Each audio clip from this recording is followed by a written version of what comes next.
One item looming over the budget of the Houston firefighter contract deal. That's the $1.5 billion settlement plan to pay firefighters raises and years of back pay. And while the city deals with that ongoing legal saga, Mayor John Whitmire is slamming the treatment of our city's firefighters. Great cities respect their first responders, and quite frankly, we're not doing as good a job as we should.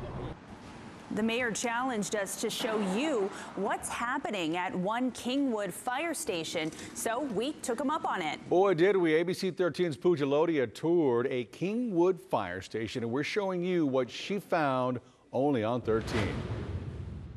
When floods ravaged Kingwood this month, our first responders were there, rescuing families, saving animals, keeping our communities safe. But this is where they slept. Patches now covering spots where rainwater fell onto old mattresses. In the dorm, they had to put plywood down so the raccoons couldn't come in and sleep with the guys. This is Fire Station 101 in Kingwood. We have sewage issues. I know you saw the water fountain we have. Well, one of the residents actually got us portable water because we can't drink the water here. This was once a station for volunteer firefighters. When Houston annexed Kingwood in 1996, full-time Houston firefighters took over. But the facilities in some cases remained the same.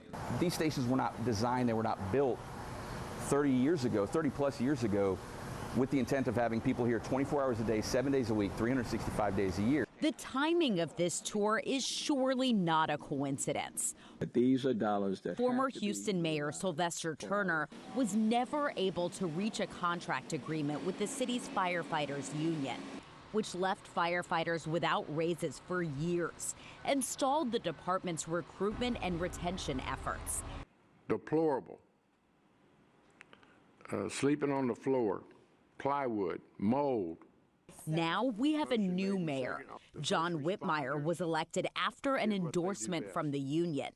He has announced a settlement that includes firefighter back pay and raises and will cost taxpayers about $1.5 billion and take 25 to 30 years to pay off. But Mayor Whitmire has had a tough time gaining support for the costly deal and hasn't said yet how he'd fund it. What we've got to do is find the resources, whatever it takes. And it's a darn shame that after first responders, firefighters saved people's lives, 30 plus rescues, we got elected officials on Monday criticizing the proposed package for their benefits. We're 500 firefighters short in the Houston Fire Department. That's 500 firefighters less than what we had in 2010, and we're running nearly double, twice as many calls today.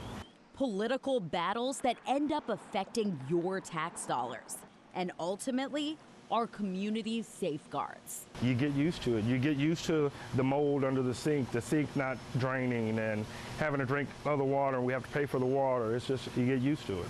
You know, it becomes just a fact of life for us. And in the meantime, they're going out making calls and endangering their lives. They deserve better. Reporting in Kingwood, Pooja Lodia, ABC 13 Eyewitness News.